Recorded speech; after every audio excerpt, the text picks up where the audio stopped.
નમસ્કાર, હું છું અલ્પના બુચ અને મને જણાવતા આનંદ થાય છે કે કમલેશ મોતા આંતરરાષ્ટ્રીય મોનોલોગ કોમ્પિટિશન વર્ષ 5માં પ્રવેશી રહ્યું છે. તમારા પ્રેમ અને સપોર્ટ વગર આ શક્ય નહોતું. તો ફરી પાછા આ કોમ્પિટિશનમાં ભાગ લેવા માટે કેટલાક નિયમો છે એ જાણી લો. સૌથી પહેલી વાત છે કે તમારી ઉંમર 7 વર્ષથી ઉપરની હોવી જોઈએ. તમારો મોનોલોગ કે તમારી જે સ્ક્રિપ્ટ છે એ ગુજરાતીમાં હોવી જોઈએ. વિશ્વના કોઈ પણ ખૂણે તમે હો, તમે ભાગ લઈ શકો છો. તમારી એ એકોક્તિનું રેકોર્ડિંગ તમારે ફોન આડો રાખીને કરવાનું છે. અને આ કોમ્પિટિશનમાં ભાગ લેવાની છેલ્લી તારીખ છે તારીખ 10મી ઓગસ્ટ 2025.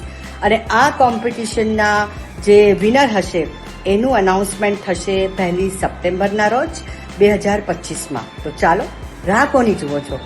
તમારામાં રહેલા કલાકારને ગોતી લો, તમે ગોતી લો.